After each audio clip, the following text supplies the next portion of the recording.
मित्रों, आज हम वन नेशन वन इलेक्शन यानी एक देश एक चुनाव के विषय के ऊपर जो राष्ट्रव्यापी जन जागृति अभियान चल रहा है, उसी सिलसिले में आज हम यहाँ गुजरात की धरती पर अहमदाबाद में आए हुए हैं और यहाँ पर इस विषय पे वन नेशन वन इलेक्शन पर आना एक और अद्भुत और सुखद संयोग उत्पन्न करता है, क्योंकि आधुनिक वन नेशन के आर्किटेक्ट यानी एक देश के आधुनिक स्वरूप के भारत के आर्किटेक्ट सरदार वल्लभ भाई पटेल इसी भूमि के थे और इस वन नेशन को इस अमृत काल में नई ऊंचाइयों तक ले जाने के आर्किटेक्ट यानी उसके शिल्पी हमारे प्रधानमंत्री श्री नरेंद्र मोदी जी भी इसी धरती से हैं।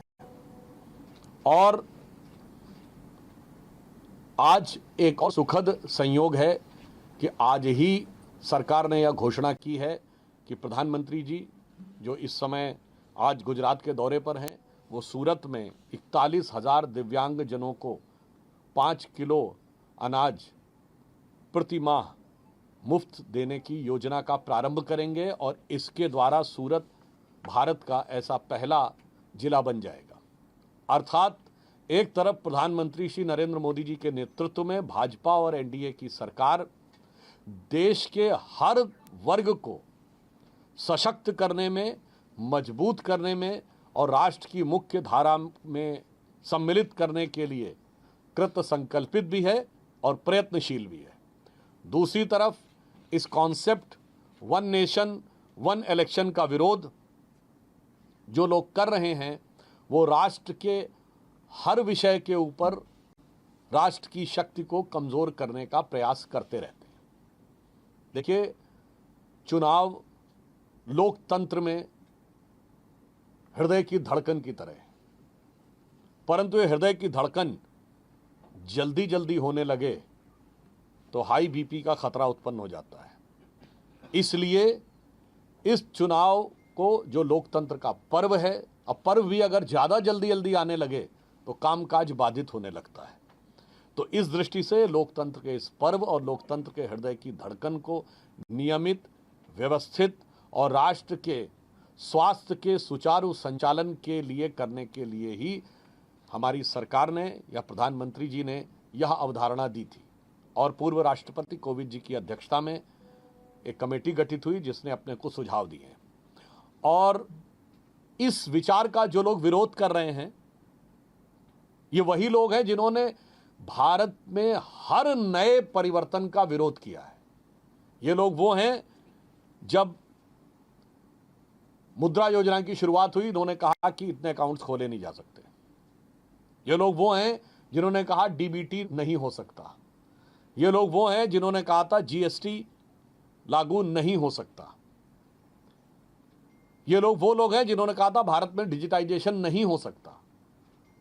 फॉर्मर फाइनेंस मिनिस्टर चिदम्बरम साहब का संसद के अंदर दिया गया बयान है कि भारतीय लोग कम पढ़े लिखे हैं, टैक्स हैवी कम है, कैसे संभव है कि डिजिटाइजेशन हो जाएगा। परंतु प्रधानमंत्री श्री नरेंद्र मोदी जी को भारत के जन जन की सामर्थ्य और सूझबूझ पर पूरा भरोसा था और आज जीएसटी सुचारू रूप से चल रहा है और डिजिटाइजेशन में भारत दुनिया का नंबर 1 देश बन के आया है और दुनिया में 48% डिजिटल ट्रांजैक्शन भारत में होते हैं, जो अमेरिका और चीन दोनों को मिलाने के बाद भी हम उनसे ज़्यादा ट्रांजैक्शन कर रहे हैं। अब इस विषय के ऊपर मैं बताना चाहूँगा कि वन नेशन वन इलेक्शन 4 कारणों से ज़रूरी है। नंबर 1 फंक्शनल, व्यवहारिक reason, number 2 political, number 3 constitutional और नंबर 4 सोशल। तो फंक्शनल रीजन से इसलिए जरूरी है कि व्यवहारिक दृष्टि से जो देश का सिस्टम काम करता है, यदि वन नेशन वन इलेक्शन होगा तो काम बहुत आसान हो जाएगा। जैसे पिछला चुनाव हुआ, 1,35,000 करोड़ रुपए इसमें खर्च हुए, सरकार के खर्चे में कमी आएगी। एक स्टडी के अनुसार जीडीपी में 1% तक का ग्रोथ हो सकता है यदि चुनाव साइमल्टेनियस होना शुरू हो, यानी साथ साथ होना शुरू हो।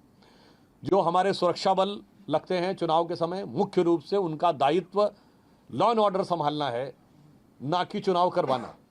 तो बार बार जो उनको इस कार्य में लगाना पड़ता है, उससे हटकर एक बार वो इस कार्य को संपन्न कराने के बाद अपने दूसरे कार्यों की तरफ ज़्यादा प्रोडक्टिव होकर देश के लिए काम कर सकेंगे। तीसरा कि उसमें जो सरकारी कर्मचारी काम करते हैं, जिसमें प्राइमरी स्कूल के शिक्षकों से लेके भिन्न भिन्न विभागों के सरकारी कर्मचारी, उनको भी एक बार काम करना पड़ेगा। इसके बाद वो मूल रूप से जो उनका काम है उस पर वो ज़्यादा फोकस कर सकते हैं। अर्थात फंक्शनल दृष्टि से भारत की एक पूरे सिस्टम को बहुत बेहतर और सुचारू रूप से चलाने में यह one nation one election role play कर सकता है। दूसरा है पॉलिटिकल। देखिए, प्रधानमंत्री जी ने भी ये बात कहा कि यदि एक बार सारे चुनाव हो जाएं तो हमारे यहाँ जो कॉन्स्टिट्यूशनल परिभाषा है वो क्या है, गवर्नमेंट का मतलब सेंटर और स्टेट दोनों है। किसी भी पार्टी की सरकार हो राज्य में, एक बार तय हो जाएगा कि ये मुख्यमंत्री रहना है तो 4.5 साल सब मन लगा के काम करेंगे। प्रधानमंत्री जी ने कहा कि भाई मैं भी राज्यों के साथ मिलकर देश के विकास को आगे बढ़ाना चाहूंगा, मगर जब बार बार चुनाव होते हैं तो चाह कर भी कोई राज्य सरकार हमारे अच्छे काम का भी समर्थन नहीं करती, विरोध करती है, और मुझे भी उस राज्य में जाकर उनकी कमजोरियां बतानी पड़ती हैं।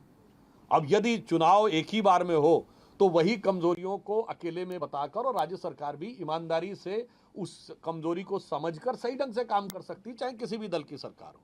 तो पॉलिटिकली ये देश की व्यवस्था के लिए बेहतर होगा।